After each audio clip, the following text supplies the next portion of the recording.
উনি খুবই সহজ সরল প্রকৃতির মানুষ ছিলেন, তবে ওনার সমস্ত জায়গায় অ্যাক্সেস ছিল যেহেতু উনি সাংবাদিক ছিলেন। আবার যেহেতু উনি বাম ঘরানার একসময় রাজনীতি করতেন, ওই সময় তোফাল, মতিয়া চৌধুরী সহ আওয়ামী লীগের নাসিম, সুরঞ্জিত সেনগুপ্ত যারা একসময় বাম রাজনীতির সাথে যুক্ত ছিল, তারা সবাই ওনার সাথে কম বেশি পরিচয় ছিল। ওই কারণে ওনার এই সমস্ত সবার সাথে একটা ওনার অ্যাক্সেসিবিলিটি ছিল। জামাতের লিডারদের মধ্যে উনি এবং কামরুজ্জামান চাচা এই দুজনের মোটামুটি সমস্ত মহলে যোগাযোগ ছিল, যেহেতু ওনারা সাংবাদিক ছিলেন, ওনারা কম বেশি সবাই বাম রাজনীতির সাথে যুক্ত ছিলেন। এই কারণে ওনার আসলে একটা গ্রহণযোগ্যতা ছিল।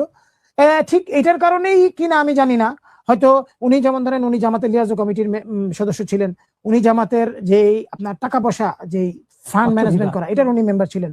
উনি অনেক মানে দুর্লভ জায়গা থেকে উনি ফান্ড নিয়ে আসতেন যেখানে জামাত কল্পনাও করতে পারতো না, উনি নিজস্ব যোগাযোগ করে টাকা পয়সা নিয়ে আসতেন। এরপরে আপনার উনি ধরেন যে আর্মির কাছ থেকে, ইন্টেলিজেন্স থেকে সংবাদ সংগ্রহ করা এটা ওনার দায়িত্ব ছিল। এই যে মাল্টিপল ভেরিয়াস সেক্টরে যে ওনার কাজ করার ক্ষমতা, এটার কারণেই আমার ধারণা হাসিনা ওনাকে টার্গেট করে প্রথমে।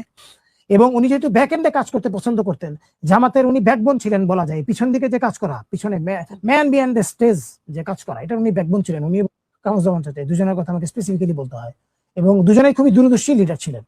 এই কারণে আমার ধারণা যা মানে আওয়ামী লীগ এবং আপনার কিংবা যারা এই বাংলাদেশের এই পুরো খুন খারাপির সাথে জড়িত, এই যে এইভাবে বিচারিক হত্যাকাণ্ডের সাথে যারা জড়িত, তারা ওনাকে টার্গেট করছে এবং এরপরেই কামরুজ্জামান চাচাকেও তারা হত্যা করছে।